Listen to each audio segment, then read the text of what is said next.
Di dalam nama Allah, Bapa, Putra, dan Roh Kudus. Allah yang Maha Kuasa, Bapa yang Maha Murah, yang Maha Baik. Dengan menundukkan kepala kami datang ke hadapan-Mu untuk menyembah Engkau ya Allah Tritunggal yang kudus.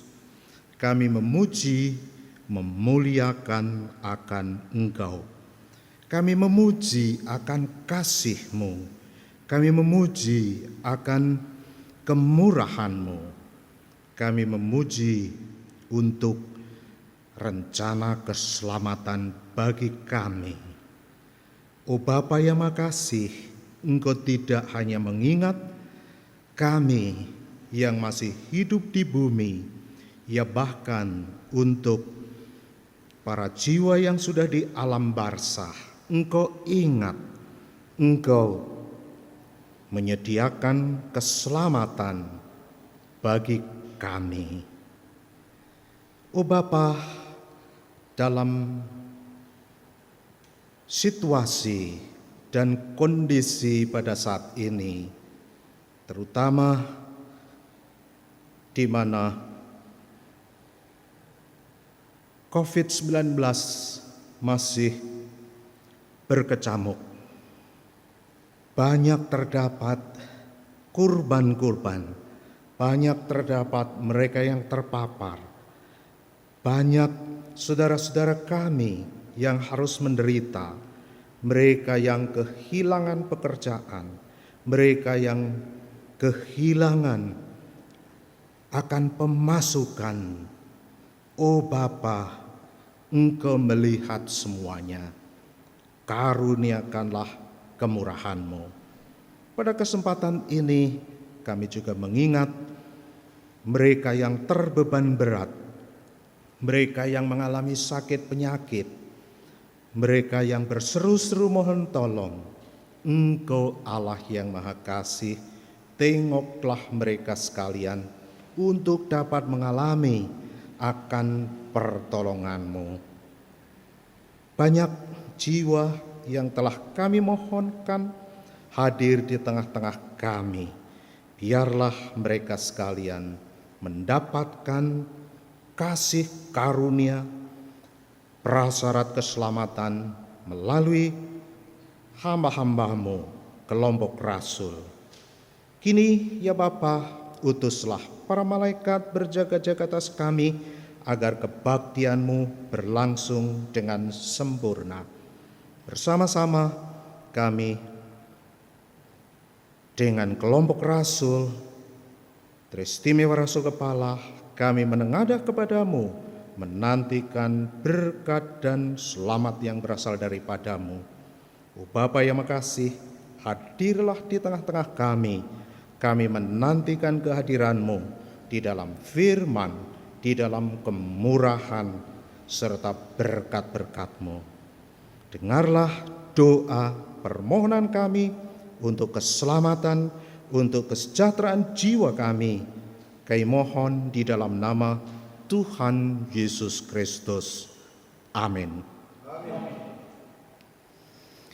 Saudara-saudariku yang kekasih, selamat pagi, selamat datang pada mezbah Tuhan, dan khususnya juga semua yang tersambung dengan kebaktian streaming. Untuk kebaktian istimewa, tersediakan nas bagi kita yang diambilkan dari Roma pasal 14 ayat 9. Saya akan bacakan. Sebab untuk itulah Kristus telah mati dan hidup kembali, supaya Ia menjadi Tuhan, baik atas orang-orang mati maupun atas orang-orang hidup. Kau persilahkan duduk.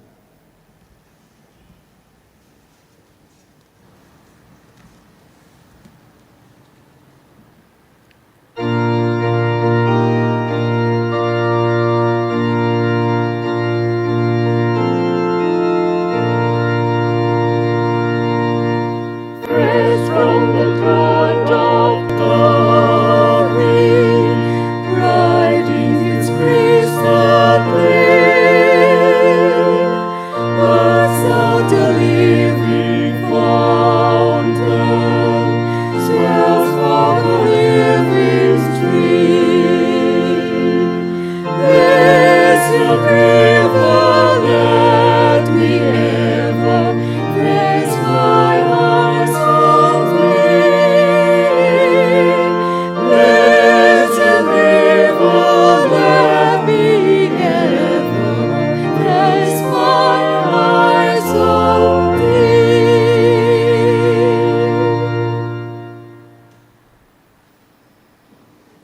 aturkan terima kasih. Saudara-saudari yang kekasih yang tersambung dengan kebaktian streaming, kita pada pagi hari ini mengalami suatu kebaktian khusus yang dinamakan kebaktian istimewa. Ya, kita namakan kebaktian istimewa karena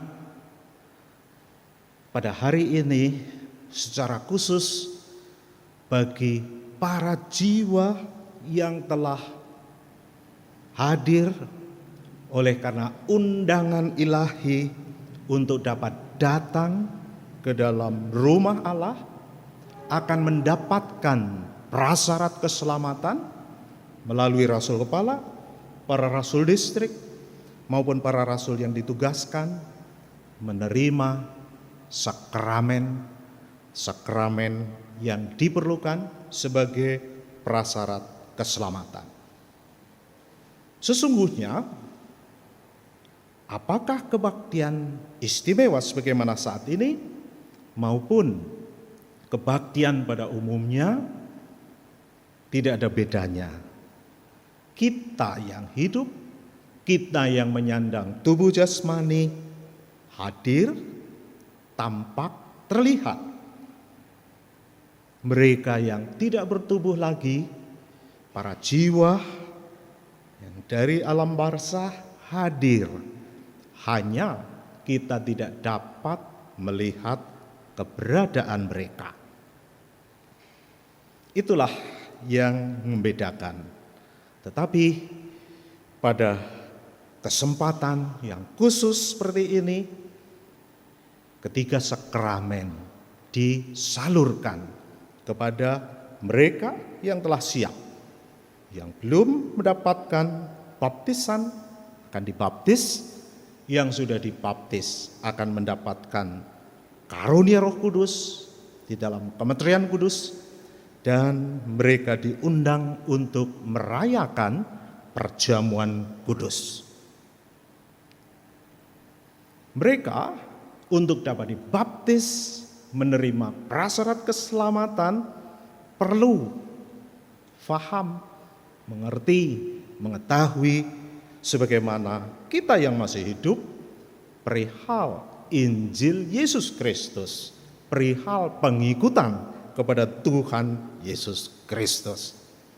Karenanya perlu bagi mereka untuk mendengarkan firman Tuhan, mendengarkan kesaksian Roh Kudus. Saudara-saudariku yang kekasih, nas kita yang kita dengar, yang telah saya bacakan, memiliki sebuah konteks di mana di sini sang rasul harus menuliskan surat kepada orang-orang yang ada di Roma. Tentu saja kepada orang-orang Kristen, orang-orang Kristiani, mereka yang berasal dari Yahudi ataupun orang-orang di luar Yahudi. Satu dan lain hal, mereka memiliki kebiasaan, memiliki tradisi masing-masing, dan mereka rupanya memiliki kebiasaan-kebiasaan yang berbeda. Kemudian menyatakan akan statement-statement yang berbeda. Sehingga mereka mengatakan, engkau memakan makanan yang tidak boleh kami makan. Kami hanya makan sayur-sayuran, engkau makan daging. Yang satu mengatakan yang lain tidak benar, oh kamu tidak beriman. Yang lain mengatakan, saya melakukan hal ini sesuai dengan apa yang kami imani. Karena itu sang rasul kemudian menulis surat dan menasehati kepada mereka. Maka kemudian dirangkum di dalam ayat yang ke-8 dikatakan demikian, sebab jika kita hidup untuk Tuhan, dan jika kita mati untuk Tuhan.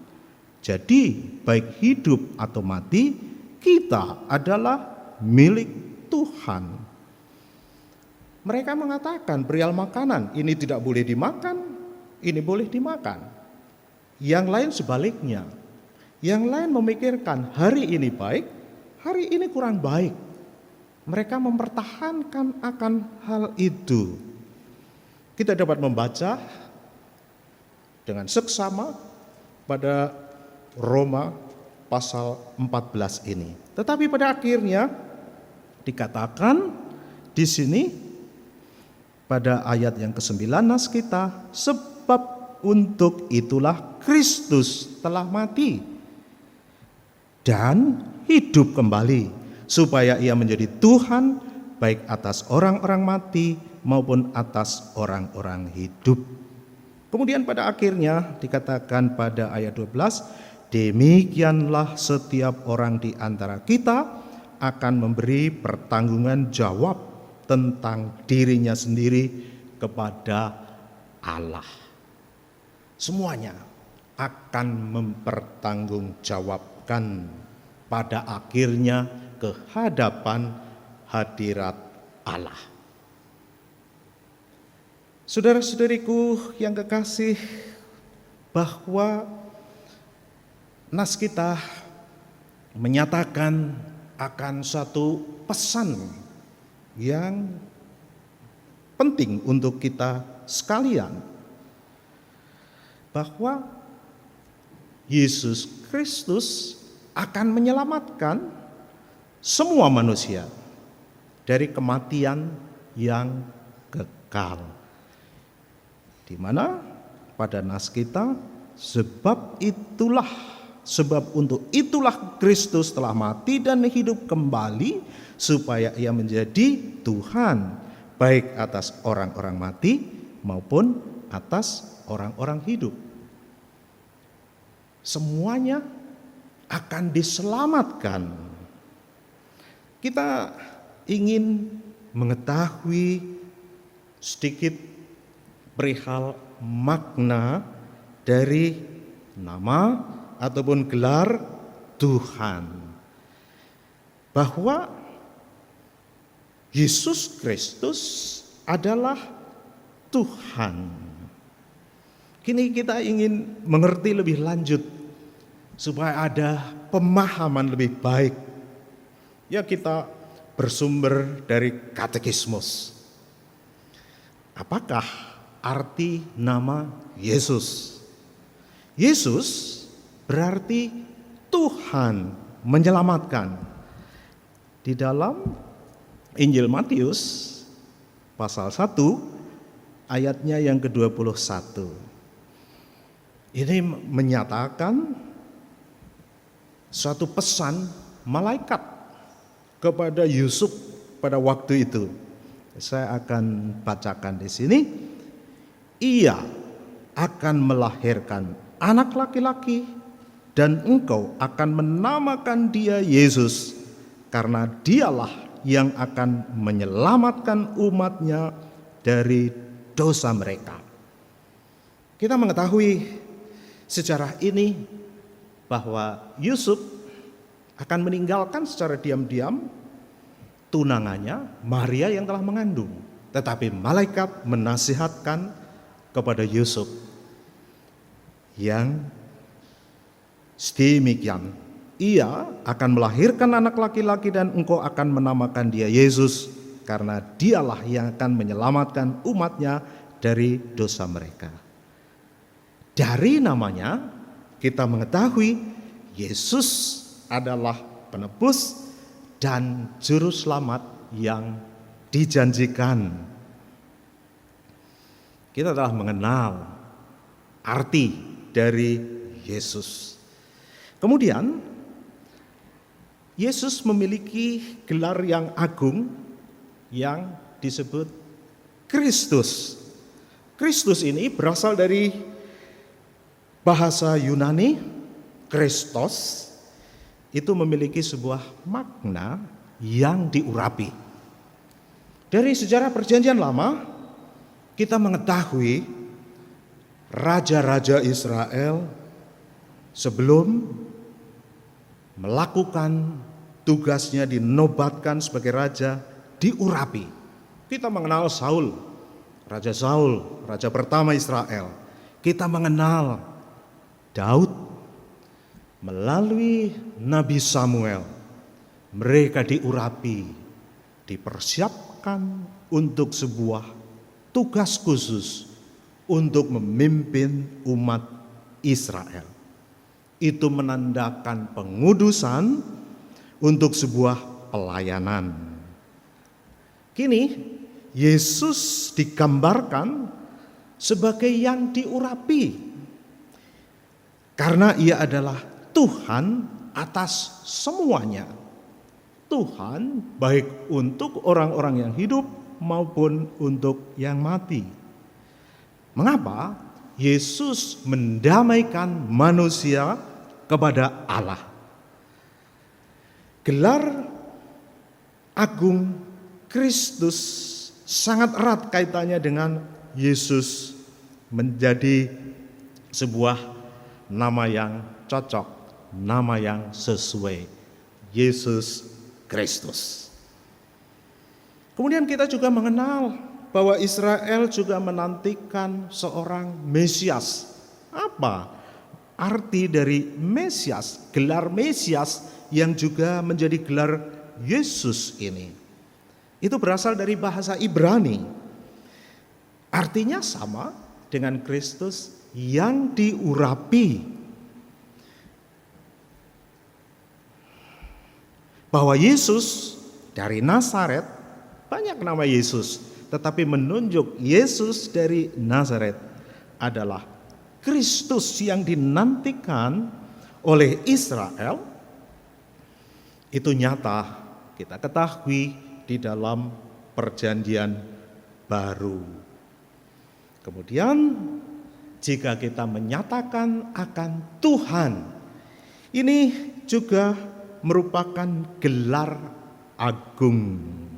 Dalam Perjanjian Lama, sebutan Tuhan paling sering digunakan dalam acuan kepada Allah, yang dimaksudkan Yahweh, yang dimaksudkan YHWH, yang dimaksudkan adalah Allah Tritunggal.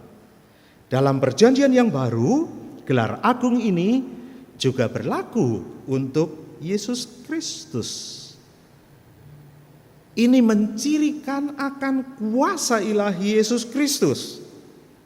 Dengan demikian, gelar ini melampaui bentuk penyampaian yang hormat apapun ketika Yesus dipanggil Tuhan. Ini bermakna, ini bermaksud menyatakan bahwa Yesus adalah Allah.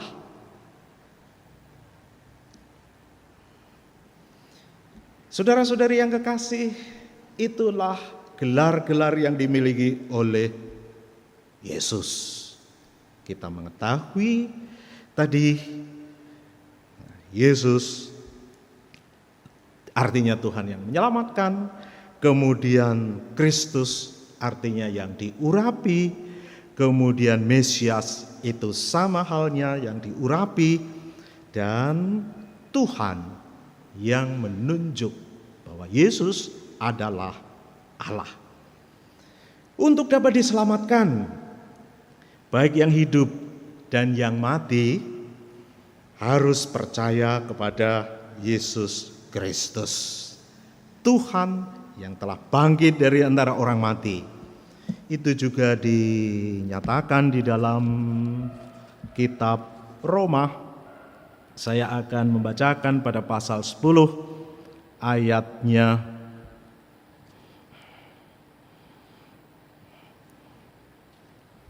yang demikian dinyatakan. Ayat 9. Sebab jika kamu mengaku dengan mulutmu bahwa Yesus adalah Tuhan dan percaya dalam hatimu bahwa Allah telah membangkitkan dia dari antara orang mati, maka kamu akan diselamatkan. Itu yang perlu untuk manusia perhatikan. Bagaimana orang diselamatkan, harus percaya kepada Yesus Kristus. Siapapun itu yang masih hidup di bumi, juga yang ada di alam barzah. Yesus memberikan kehendak ilahi, menyatakan akan kasih Allah untuk menyelamatkan manusia. Yesus menyatakan akan otoritas ilahi, membawa kodrat ilahi. Maka Yesus bukan hanya seorang nabi. Kita mengenal apakah tugas nabi. Nabi memberitakan akan kehendak Allah.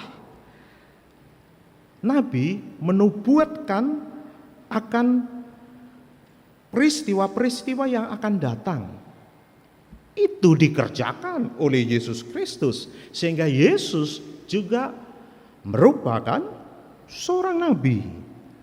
Tetapi di dalam Yesus Kristus kita dapat mengenali Allah di dalam Dia. Tentulah kita masih mengingat, saudara-saudari yang kekasih, tatkala Filipus tidak memahami akan apa yang dinyatakan oleh Tuhan. Barang siapa yang melihat aku, melihat Bapa. Barang siapa melihat Yesus, juga dapat melihat Allah. Terdapat di dalam Yohanes 14 ayatnya yang ke-8, dikatakan demikian. Kata Filipus kepadanya, Tuhan, tunjukkanlah Bapa itu kepada kami. Itu sudah cukup bagi kami. Kemudian Yesus menjawab. Kata Yesus kepadanya, telah sekian lama aku bersama-sama kamu Filipus, namun engkau tidak mengenal aku. Barang siapa telah melihat aku, ia telah melihat Bapa. Bagaimana engkau berkata, tunjukkanlah Bapa itu kepada kami. Barang siapa melihat Yesus, mengalami Yesus, mengalami juga Allah. Di dalam Yesus, Sang Putra, kita melihat Allah apa adanya. Kemudian kita juga mengetahui di dalam hal ini bahwa Yesus adalah firman yang kekal. Ia adalah Tuhan yang olehnya segala sesuatu diciptakan. Maka di dalam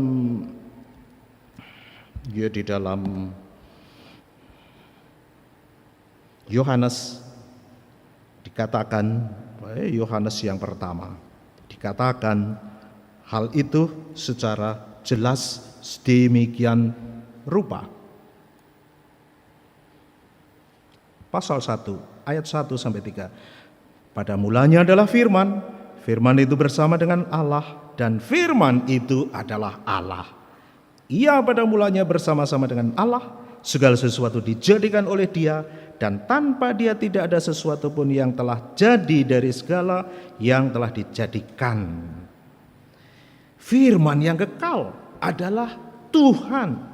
Firman itu adalah Allah, dan daripadanya segala sesuatu diciptakan. Otoritas firman-Nya melampaui semua pengajar yang ada di Israel, bahkan Musa. Ya, suatu ketika dinyatakan di dalam kisah ini pada Injil Markus pada pasal 1 ayatnya yang ke-22. Pada waktu itu Yesus ada di Kapernaum. Setelah hari Sabat, Yesus masuk ke rumah ibadat dan mengajar. Mereka takjub mendengar pengajarannya, sebab ia mengajar mereka sebagai orang yang berkuasa, tidak seperti ahli-ahli Taurat. Menyatakan Yesus melampaui, melebihi para pengajar-pengajar Israel. Dan Yesus memiliki segala kuasa di surga dan di bumi. Kuasa ini hanya diperuntukkan untuk menyelamatkan manusia. Karenanya setiap orang yang ingin untuk selamat perlu mendengar, perlu mempercayai, perlu mengikut kepada Tuhan. Juga yang penting, yang perlu diperhatikan untuk mendapatkan keselamatan, pengandalan kepada Kristus. Iman yang sejati kepada Yesus Kristus tidak sekedar percaya, tidak sekedar yakin akan otoritas, akan keilahian Yesus, akan kematiannya, akan kebangkitannya, tetapi pengandalan diri sepenuhnya kepada Tuhan yang adalah Allah. Pertama-tama mengandalkan akan kasih-Nya. Ya, mungkin orang dapat bertanya, bagaimana aku dapat mengandalkan akan kasih Yesus, akan kasih Allah? Aku mengalami hal-hal yang memberatkan, aku harus menderita, aku harus sakit, aku harus mengalami kesengsaraan, aku mengalami ketidakadilan. Bagaimana kita meyakini akan kasih-Nya? Mengandalkan Kristus hendaknya memahami, mengerti, mengakui bahwa Allah mengasihi kita dengan memberikan putranya, memberikan anaknya Yesus Kristus, mengorbankan hidupnya untuk kita. Bahkan ketika kita belum dilahirkan, itu memberikan bukti akan kasih-Nya. Itulah mengandalkan Yesus. Mengandalkan Yesus, mengakui akan kasih-Nya, kurbannya, Injilnya. Ya memang di dalam kehidupan kita di bumi, kita masih mengalami kesesakan, kita mengalami banyak hal yang dapat sebagaimana orang lain mengalami. Kita tinggal di planet yang sama, yang lain dapat terpapar oleh virus corona, kita pun dapat. Karena itu kita mematuhi protokol kesehatan yang berlaku. Karena itu kita berjuang, berusaha untuk hidup sehat.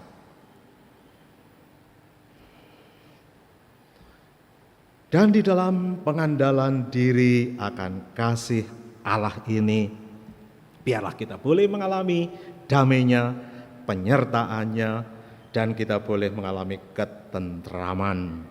Dan selanjutnya, tidak ada apapun yang dapat menghalangi tindakan keselamatan. Yesus akan datang kembali. Karena wabah yang dikatakan pandemi ini, Rasul Kepala menghibur kita, tidak akan membatalkan hari kedatangan Tuhan.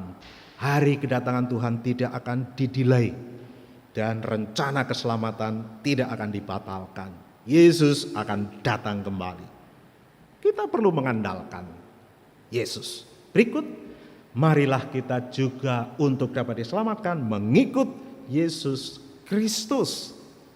Bagaimana untuk kita dapat mengikut? Percaya kepadanya, berarti menerima Dia sebagai Tuhan di dalam kehidupan kita. Ya, mungkin orang dapat mengatakan, aku mengakui Yesus sebagai Tuhan, sebagai juru selamat. Tetapi bagaimana untuk kita dapat betul-betul mengikut Tuhan? Kehendaknya adalah standar perilaku kita. Yesus menjadi teladan kita. Dan Tuhan yang kita patuhi, Tuhan yang kita layani. Karunia Yesus Kristus, tubuh dan darahnya tak tergantikan untuk dapat mengikut dengan tulus. Tujuan utamanya, pengikutan kita diterima pada hari kedatangan Tuhan Yesus Kristus. Karena itu, biarlah hal ini juga memberikan poin penting di kemudian hari, di dalam pengikutan, meneladani sikap sifat Tuhan Yesus Kristus. Itu menjadi ukuran di dalam kehidupan kita. Meskipun sulit, kita berjuang sedikit demi sedikit. Dan kini sebagaimana kita ketahui adalah kebaktian istimewa, mengingat Tuhan juga mengingat mereka yang sudah di alam barzah, maka keselamatan untuk orang-orang yang telah meninggal. Orang-orang yang sudah meninggal juga harus menerima Yesus Kristus sebagai Tuhan mereka, sebagai juru selamat, sebagai penebus. Karena itu bagaimana? Di dalamnya mereka harus mengakui dan menyesali pelanggaran-pelanggaran mereka ketika mereka masih hidup di bumi dan menyesuaikan akan kehendaknya. Mungkin mereka memiliki kefikiran-kefikiran yang lain, yang berbeda, yang diakuinya sebagai kebenaran, tetapi keselamatan tidak ada yang lain kecuali di dalam Yesus Kristus. Untuk melakukan apa yang menjadi kehendaknya, untuk hidup di dalam kasih Yesus, untuk mengasihi Allah dan mengasihi sesamanya. Mereka harus sadar akan kesalahan-kesalahan yang dibuat. Barulah mereka akan mendapatkan sarana keselamatan. Berikutnya, mereka hendaknya juga menerima sakramen-sakramen dengan kepercayaan yang dikaruniakan Yesus kepada gerejanya yang disalurkan melalui jawatan rasul. Itu diberikan kepada yang hidup, juga kepada yang sudah mati. Sebagaimana di depan, mereka harus percaya, mereka harus mendengarkan terlebih dahulu, mereka harus mengakuinya, dan mereka akan mendapatkan baptisan kudus. Mereka akan didekatkan dengan Tuhan. Mereka kemudian mendapatkan sarana-sarana yang disediakan dari mezbah Tuhan dan dipersiapkan untuk karunia Roh Kudus, untuk keanakan di dalam Allah, untuk hari kedatangan Tuhan Yesus Kristus. Dan bagaimana jiwa-jiwa yang sudah di alam barzah mengakses keselamatan, belajar bagaimana ia mengampuni dan mengasihi. Ini menjadi tugas yang perlu diperjuangkan. Bagaimana mengampuni ketika mereka mengalami kondisi-kondisi yang buruk, ketidakadilan, maka mereka harus belajar untuk mengampuni. Karena Tuhan mengasihi semuanya. Tuhan mengasihi jiwa tersebut yang belum dapat mengampuni. Tetapi Tuhan juga mengasihi kepada jiwa yang membuat ia berduka, kecewa, marah, dendam, diperlakukan tidak adil. Mereka harus belajar mengampuni sebagaimana Yesus mengampuni. Mereka harus mengasihi bahkan musuhnya. Yesus telah meneladani. Jiwa-jiwa ini perlu belajar untuk bagaimana mengampuni, bagaimana mengasihi. Mengakui dan menyesali pelanggaran-pelanggaran mereka terhadap kehendak Allah, menerima sakramen di dalam kepercayaan untuk prasyarat keselamatan, dan belajar akan mengasihi, belajar bagaimana mengampuni. Jiwa-jiwa yang di alam barzah, yang berjuang, yang berusaha akan mendapatkan panggilan dan mereka dapat mengalami pertolongan Tuhan.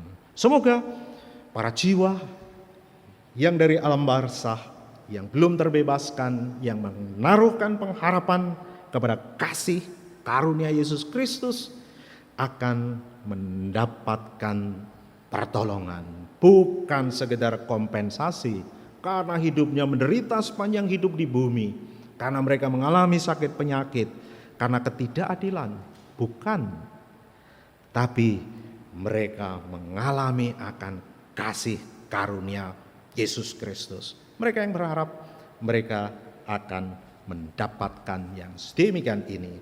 Kita telah mendoakan bagi mereka dan mereka akan mengalami kasih karunia Yesus Kristus di dalam prasyarat keselamatan bagi mereka. Amin. Saudara-saudari yang kekasih, Priester Kif Setiabudi ada di tengah-tengah kita. Biarlah Priester Kif juga berbagi apa yang dibangkitkan oleh Roh Kudus. Kita akan mendengarkan firman Tuhan yang telah saya mulai. Kumohon paduan suara membukakan calananya untuk Priester Kif yang kekasih.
Ku aturkan banyak terima kasih paduan suara.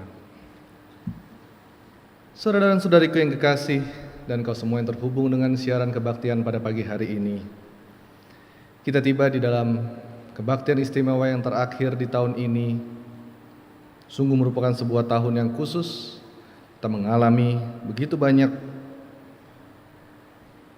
cobaan, tantangan yang harus kita hadapi dalam tahun ini. Namun kehendak Allah tetap sama, saudara yang kasih. Ia ingin menyelamatkan semua jiwa. Ia menyelamatkan engkau dan saya, dan juga setiap jiwa yang berada di alam sana. Tuhan ingin menyelamatkan semuanya. Tuhan tidak memilih siapa yang ingin Ia selamatkan. Kehendaknya tetap sama. Ia ingin menyelamatkan semua umat manusia. Dan Rasul Paulus memberikan sebuah pesan kepada jemaat di Roma pada kala itu. Sebab untuk itulah Kristus telah mati dan hidup kembali, supaya Ia menjadi Tuhan baik atas orang-orang mati maupun atas orang-orang hidup. Sekali lagi Tuhan telah masuk ke alam kematian, saudara yang kasih. Ia ingin menyelamatkan juga orang-orang yang berada di alam barzah. Rasul menjelaskan tidak mudah bagi jiwa-jiwa yang berada di dalam sana untuk boleh menerima tawaran keselamatan ini. Selama lebih dari 8 bulan pandemi berlangsung, data menunjukkan lebih dari 1 juta jiwa masuk ke alam sana. Lebih lagi saudara yang kasih, dengan kondisi-kondisi yang lain, jutaan jiwa juga masuk ke alam sana. Dengan kondisi-kondisi yang berbeda ini, mereka harus berpindah dari alam kehidupan masuk ke alam kematian. Mereka yang harus mengalami ketidakadilan, mereka yang masuk ke alam sana juga karena sakit saudara yang kasih. Dan tawaran ini dibukakan pada pagi hari ini, seperti yang dinyanyikan oleh paduan suara, Bethesda telah terbuka pada pagi hari ini. Tapi mereka harus mengambil langkah yang pertama. Mereka harus masuk dan menerima tawaran keselamatan itu. Jiwa-jiwa ini saudara yang kasih tidak mudah untuk percaya. Mereka yang di dalam dunia ini, yang masuk ke alam sana mengalami sakit penyakit, penganiayaan, pembunuhan saudara yang kasih, tidaklah selalu mudah bagi dia untuk boleh menerima kasih Yesus. Tetapi pada pagi hari ini Allah mengajar kepada mereka semua dan kepada engkau dan saya, oleh karena kasih karunia-Nya, Tuhan ingin menyelamatkan engkau dan saya. Tuhan ingin memberikan damai sejahtera kepada engkau dan saya. Kini bagaimana bagi para jiwa ini juga ingin mengambil langkah yang pertama untuk masuk ke kolam Bethesda itu, menerima tawaran keselamatan itu untuk dapat diselamatkan. Dan jiwa-jiwa ini juga harus menyesali dan mengakui bahwa Tuhan adalah Tuhan yang mampu untuk menyelamatkan mereka. Tuhan yang mampu memberikan kehidupan yang kekal. Tuhan yang ingin menghindarkan mereka dari kematian yang kekal saudara yang kasih. Biarlah sekali lagi jiwa-jiwa ini boleh mengakui Tuhan pada pagi hari ini. Ia adalah Allah yang Maha Kuasa. Ia adalah Allah yang mampu menyelamatkan, yang mampu menolong mereka semua keluar dari segala masalah, memberikan damai sejahtera yang kekal. Dan firman ini juga dikatakan oleh Rasul Paulus tadi, bukan hanya berlaku bagi orang-orang yang telah meninggal, tetapi juga bagi engkau dan saya yang masih hidup pada saat sekarang ini. Engkau dan saya juga diajar pada pagi hari ini untuk mengandalkan Allah. Di depan tadi dikatakan pandemi ini telah berlangsung sedemikian lama saudara yang kasih. Beberapa masalah yang harus kita hadapi tidak mudah, tetapi Allah ingin mengajar engkau dan saya, tetaplah diam dan andalkanlah Dia. Ia adalah Tuhan yang berkuasa atas kehidupan engkau dan saya. Ia tahu apa yang kita butuhkan. Dan sebuah penghiburan yang besar tadi Rasul juga telah mengajar kepada kita, tidak ada satupun yang dapat menghalangi rencana keselamatan Allah.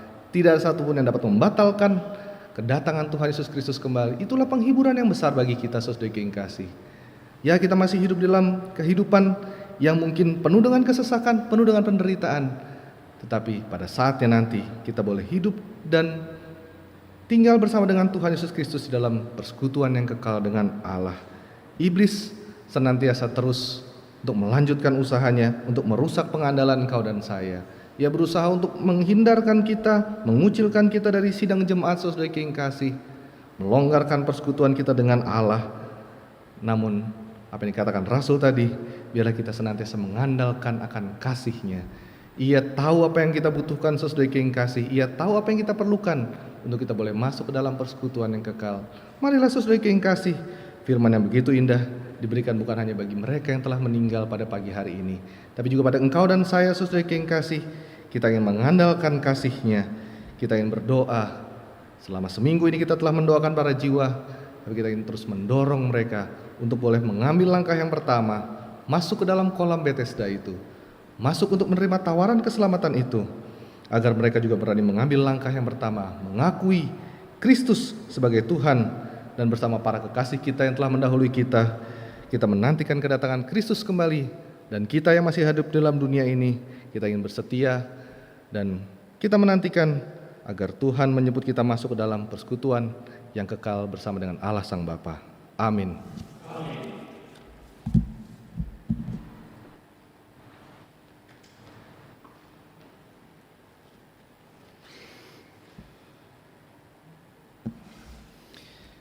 Saudara-saudari yang kekasih, menambah gamblang apa yang telah dinyatakan oleh Brewster Gift, bagaimana Allah yang adalah kasih. Di dalam kasih-Nya, marilah kita mengandalkan, marilah kita percaya penuh akan keselamatan yang ditawarkan. menyitir dari apa yang dinyanyikan paduan suara yang telah juga diterangkan oleh Brister perihal kolam Bethesda. Hanya satu orang pada waktu itu ketika airnya bergolak digerakkan oleh malaikat, dan orang itulah yang akan sembuh dari sakit penyakit apapun. Tetapi karya keselamatan Allah, jasa kurban Yesus Kristus memberikan keselamatan kepada semua jiwa yang mendambakan, dan tak terkecuali mereka yang sudah ada di alam barzah. Pada akhirnya kesemuanya harus juga mengalami akan kasih karunia sebagaimana apa yang dituliskan di dalam surat Petrus pada suratnya yang pertama pada pasal 1 juga dan ayatnya yang ke-13. Di sini dikatakan, sebab itu siapkanlah akal budimu, waspadalah dan letakkanlah pengharapanmu seluruhnya atas kasih karunia yang dianugerahkan kepadamu pada waktu penyataan Yesus Kristus. Atas apa yang dikehendaki oleh Tuhan, atas perjuangan setiap manusia, maka tidak akan menghantarkan kepada suatu kesempurnaan. Kita memerlukan akan kasih karunia tatkala Tuhan Yesus Kristus datang. Itu kita perlukan. Karena itu kita ingin meletakkan pengharapan iman kita pada kasih karunia ini, agar kita mendapatkan kemurahan, dan pada hari kedatangan Tuhan Yesus Kristus kita dilayakkan untuk masuk di dalam kerajaannya.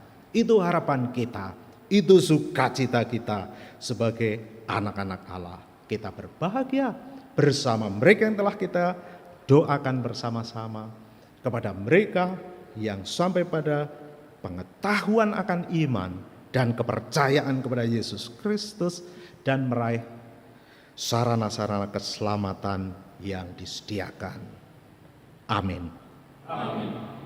Saudara-saudari yang kekasih, kini kita pun juga dihadapkan pada sebuah kenyataan bahwa kita jauh dari sempurna. Kelemahan, ketidaksempurnaan membuat kita sering terjatuh. Tatkala kita mendengarkan firman Tuhan, maka kita mengaminkan dengan sepenuhnya. Saya siap sedia untuk memperbaiki diriku. Tetapi pada perjalanan hidup kita terjatuh. Kita justru melakukan yang sebaliknya. Dan bahkan kita sering kembali kepada kesalahan yang pernah kita perbuat. Tetapi kita ingin menyadari akan kelemahan, akan kekurangan, dan mengakui, menyesal atas pelanggaran-pelanggaran yang kita buat. Marilah kita lihat dari sejarah pekerjaan Allah. Manusia pertama mendapatkan sebuah perintah, mendapatkan sebuah petunjuk agar tidak mengambil buah dari pohon yang ada di tengah-tengah taman. Ketika Tuhan hadir, Allah hadir dan memanggil mereka, maka manusia mengatakan, ya kita dapat membaca dengan lengkap di kitab Kejadian bahwa manusia menjadi malu karena telah tidak taat dan memakan buah yang ada di tengah-tengah taman itu. Tetapi apakah manusia mengakui kesalahannya? Tidak. Ia mengatakan, wanita yang kau berikan kepadaku, yang memberikan buah itu kepadaku. Keliru? Salah? tetapi melemparkan kesalahan kepada sesamanya. Kemudian kepada Hawa, wanita, Tuhan juga bertanya, apakah yang kau lakukan? Ular yang telah memperdayaiku kembali tidak mau mengakui kesalahan. Dan bagaimana yang dinasihatkan pada hari ini, mengakui dan menyesali pelanggaran terhadap kehendak Allah. Itu perlu untuk kita sadari, perlu kita akui. Jika kita melakukan sebuah kesalahan, jangan melempar kesalahan, jangan mencari pembenaran, menyalahkan yang lain, tapi mengakuinya dan memohon kemurahan. Sebagaimana dinyatakan oleh seorang pemungut cukai yang memohon kemurahan, aku ini orang berdosa dan mohon untuk diampuni. Maka kemudian Tuhan akan mengampuni kita. Sebagaimana dinyatakan kepada suatu perumpamaan perihal anak hilang. Anak hilang, ia telah memboroskan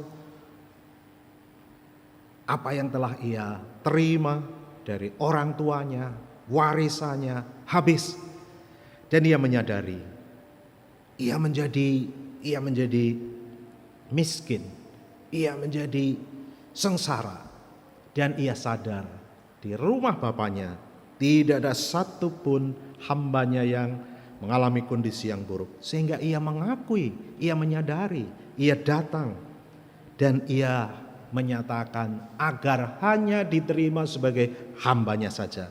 Tetapi ayahnya membukakan kedua tangannya, memeluknya, menerimanya, mereka yang ataupun anak yang telah melakukan kesalahan. Demikian Bapa Surgawi Allah kita, Tuhan Yesus akan memeluk kita jika kita dengan sadar kita mengakui akan kesalahan, akan dosa-dosa kita, dan dosa-dosa kita akan diampunkan. Itu menjadi usaha, itu menjadi bagian kita, dan kita ingin melakukan hal itu untuk memperoleh perkenan hati Allah. Kini kita akan meraih kemurahan di dalam firman pengampunan dosa, dan biarlah kita menyanyikan nyanyian pertobatan nomor 352 bait pertama.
Kini kita akan berdiri dan berdoa Bapa kami yang diajarkan Tuhan Yesus kepada kita. Bapa kami yang di surga, dikuduskanlah namamu, datanglah kerajaanmu, jadilah kehendakmu di bumi seperti di surga. Berikanlah kami pada hari ini makanan kami yang secukupnya, dan ampunilah kami akan kesalahan kami, seperti kami juga mengampuni orang yang bersalah kepada kami. Dan janganlah membawa kami ke dalam pencobaan, tetapi lepaskanlah kami dari si jahat. Karena Engkaulah yang punya kerajaan dan kuasa dan kemuliaan sampai selama-lamanya. Amin. Kini dengarlah engkau semua kabar gembira. Di dalam nama Tuhan kita Yesus Kristus, Putra Allah yang hidup, dosa-dosamu diampunkan. Damai dari Dia yang telah bangkit menyertaimu. Amin. Amin. Kami bersyukur, oh Bapa, untuk kasih kemurahan-Mu. Engkau amat baik, Engkau murah hati, Engkau mengasihi kami sekalian. Tidak hanya yang masih hidup, melainkan Engkau mengasihi kepada mereka yang sudah di alam barzah. Kami bersyukur, oh Bapa, untuk kemurahan-Mu. Kami bersyukur untuk firman pengampunan dosa. Kami bersyukur Engkau Allah Sang Pencipta.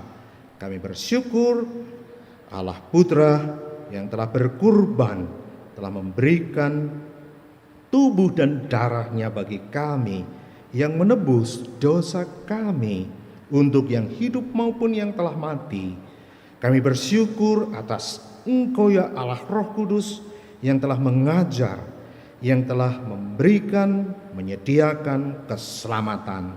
Kami bersyukur untuk pengutusan jawatan rasul, dan daripadanya kami memperoleh sarana-sarana keselamatan di dalam sakramen-sakramen. Biarlah para jiwa di alam barzah melalui kelompok rasul yang telah Engkau tentukan mendapatkan akan hal itu. Oh Bapa yang makasih, dengarlah doa permohonan kami. Semua kami dasarkan kehendak Tuhan Yesus Kristus. Amin. Amin. Kupersilahkan duduk, dan kita akan menyanyikan nyanyian ucap syukur. Kita nyanyikan nyanyian 368 bait 1 dan 6.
Saudara-saudari yang kekasih, dalam kebaktian ini, sebagaimana yang telah kita dengar bersama-sama, merupakan suatu peristiwa yang agung.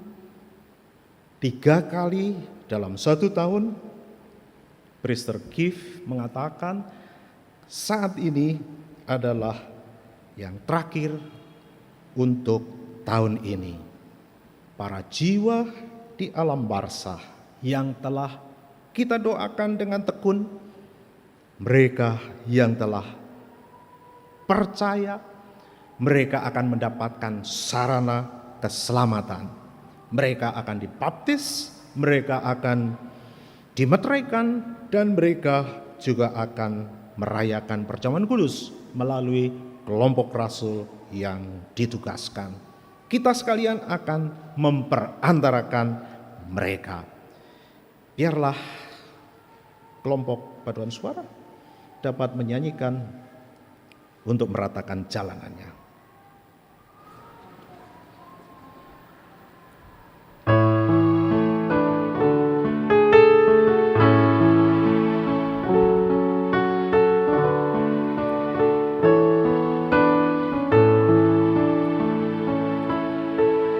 Let me as I trod on mercy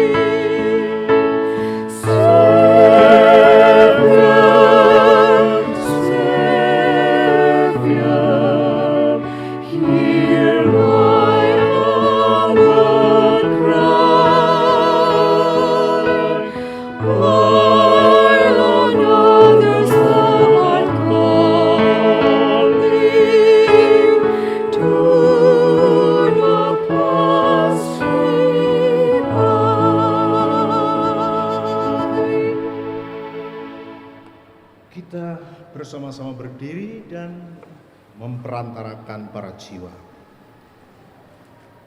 Allah yang Maha Kuasa, Bapa yang Maha Kasih, di dalam kerendahan hati kami datang ke hadapan-Mu kembali. Kami mengucap syukur, kami berterima kasih karena jiwa-jiwa di alam barzah yang memperoleh perkenan hati-Mu mendapatkan kasih kemurahan-Mu. Mereka dapat mengalami akan sakramen-sakramen yang dibutuhkan untuk keselamatan. Mereka boleh mengalami kedekatan yang istimewa dengan Engkau. Mereka boleh mengalami akan hubungan yang erat sebagai anak-Mu seperti kami sekalian. Dan mereka boleh mengalami persekutuan di dalam menikmati tubuh dan darah Putra-Mu.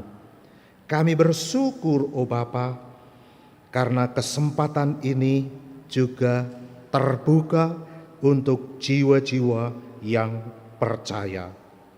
Kini ya Bapa, kami memperantarakan dan bermohon ke hadapan hadirat-Mu.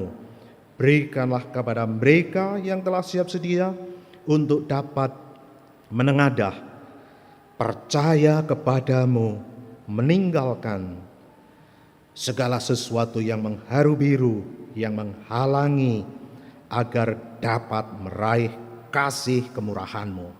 Biarlah sakramen-sakramen yang diperlukan bagi mereka dapat dialami untuk kehidupan bersama-sama dengan Engkau, kehidupan di dalam Putra-Mu Tuhan Yesus.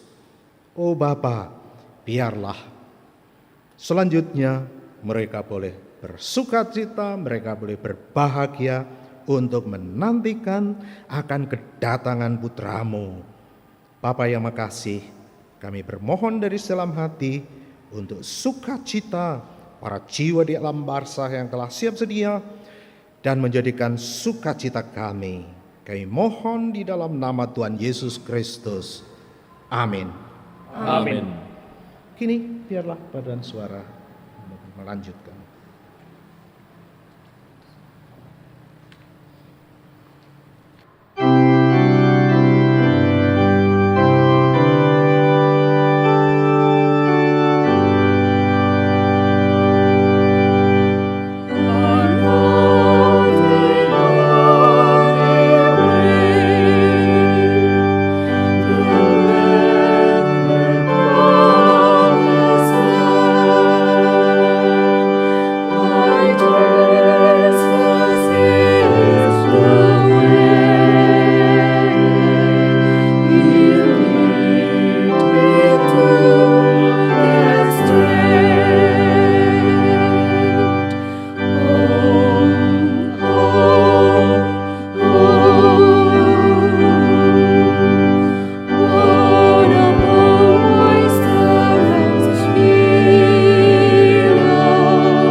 Kebaktian ini dengan doa. Allah kasih, Allah kemurahan, Allah kebaikan. Kami bersyukur dari sedalam hati dan jiwa kami. Hati kami dipenuhi dengan ucap syukur. Kami berterima kasih, O Bapa, untuk kasih kemurahan-Mu. Kami tidak melihat, tetapi kami percaya akan pekerjaan-Mu yang agung. Pada hari ini ditambahkan di dalam karya keselamatan-Mu, jiwa-jiwa yang mendapatkan sarana keselamatan. Biarlah kami sekalian tetap bersetia, tetap mengikut, mengandalkan diri kepada-Mu sampai kepada akhirnya. Kami menantikan akan kedatangan Putra-Mu Tuhan Yesus Kristus. Kini, oh Bapa, dalam rangka ucap syukur kami mempersembahkan kurban. Terimalah, biarlah setiap anak-anak-Mu dapat mengalami bahwa kami telah mempersembahkan kepada Engkau Allah yang hidup. Oh Bapa yang makasih, besertalah dengan setiap anak-anak-Mu dimanapun mereka berada, besar kecil, tua muda. Tolonglah anak-anak-Mu yang menderita, yang mencari nafkah dengan susah payah, yang mencari pekerjaan kembali. Kaum muda, mereka yang telah menjadi dewasa dan mencari kawan hidup, berikanlah kawan hidup yang sesuai dengan pilihan hati-Mu untuk sukacita dan kebahagiaan mereka. Kami juga berdoa untuk mereka yang terpapar oleh virus corona ini, oh Bapa, karuniakanlah pertolongan dan biarlah mereka mengalami kesembuhan. Para dokter juru rawat yang bekerja, Engkau berikan apa yang diperlukan karena mereka berbuat baik, mengasihi umat-Mu. Ya Bapa yang makasih, berkati pemerintah dan negara kami, berkati para pemimpin, biarlah mereka juga mendapatkan akan hikmat yang berasal daripada-Mu, agar mereka dapat menentukan keputusan-keputusan yang tepat. Kini ya Bapa, kami berseru dan mohon, pendekkanlah waktunya, utuskan Putra-Mu Tuhan Yesus, jemputlah kami di dalam kemurahan-Mu. Kami mohon doa ini di dalam nama Tuhan Yesus Kristus. Amin. Amin. Kasih karunia Tuhan Yesus Kristus dan kasih Allah dan persekutuan Roh Kudus menyertai kamu sekalian. Amin.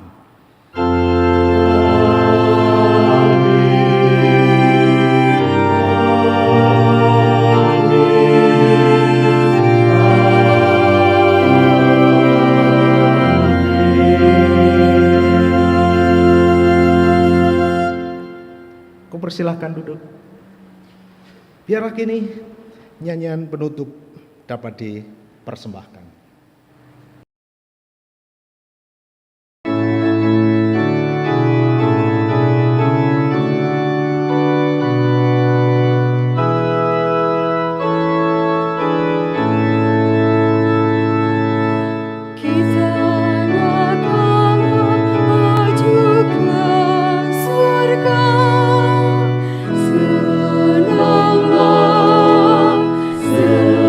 Senanglah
Terima kasih paduan suara, terima kasih tim musik, terima kasih tim teknik, sehingga kebaktian streaming telah berjalan dengan baik.